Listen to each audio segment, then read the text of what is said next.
Rayzr. Hey, welcome back to Sketchin Wit Rayzr. And today I'm drawing XJ9 from My Life as a Teenage Robot. This one's going to be a little bit simple.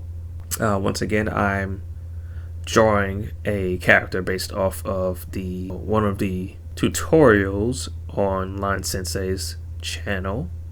And it's going to be a simple pose. It's simply her with one hand on her chest as she's holding up what would essentially be a camera. And the idea is to make it look like she's taking a picture of herself for some sort of social media, which is definitely something she would do if she was of the modern age. Of course, this one in particular is going to be it's going to have more of an anime aesthetic. So of course, while the character already has large eyes, the shape of the eyes will have a more anime aesthetic. I was also planning to have her wear fabric clothes rather than the robotic blocky clothes that she wears in her base design.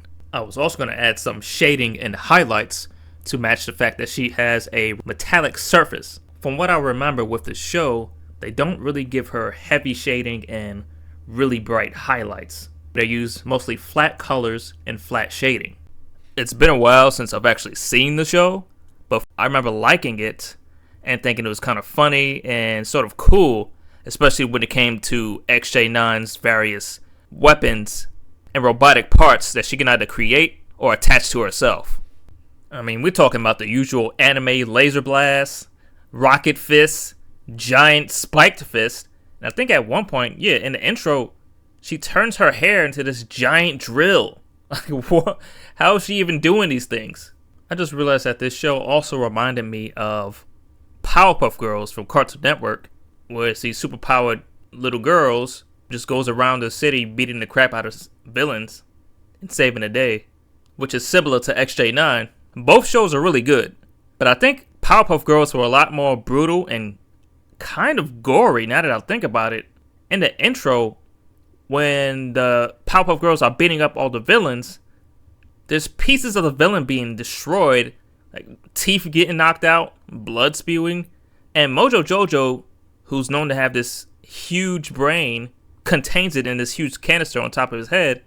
Every time they fight him, they break it, and parts of his brain spills out. And it's like, this is a kid's show, right? I cannot believe they gotten away with marketing it as a kid's show.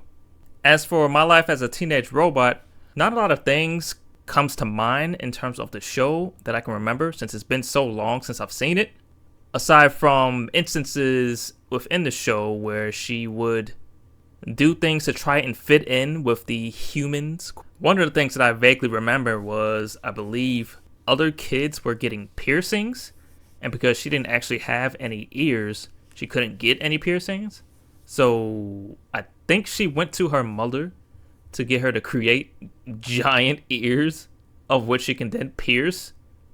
It was very silly. I don't remember the results of that, aside from her maybe being ostracized more. I believe it's one of those things that recurred in the show where every time she tried to fit in, it would only end up ostracizing her even more, or resulting into something worse. In fact, one of the instances that I definitely remember, not exactly the result, but what I remember specifically was, I can't remember if it was an instance of her once again getting her mom to help her or what, but there was a skin suit created for her in order to make her look more human, like more humanoid.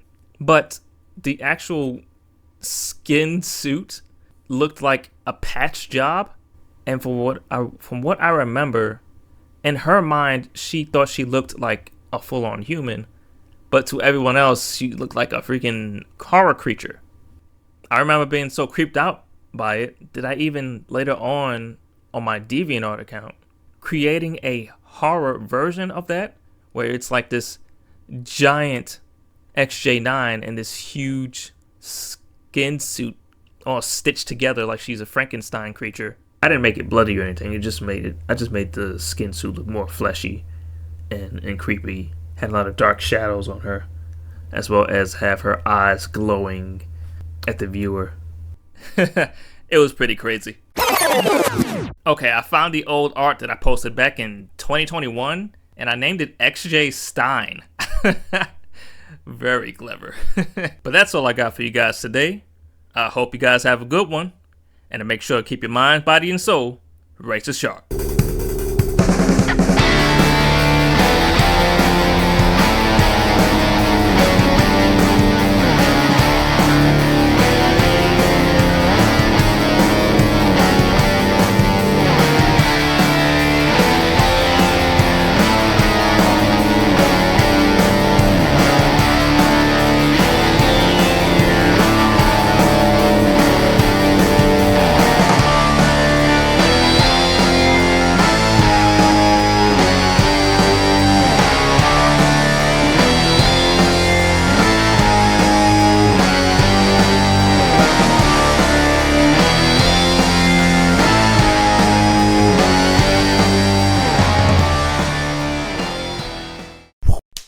Razor.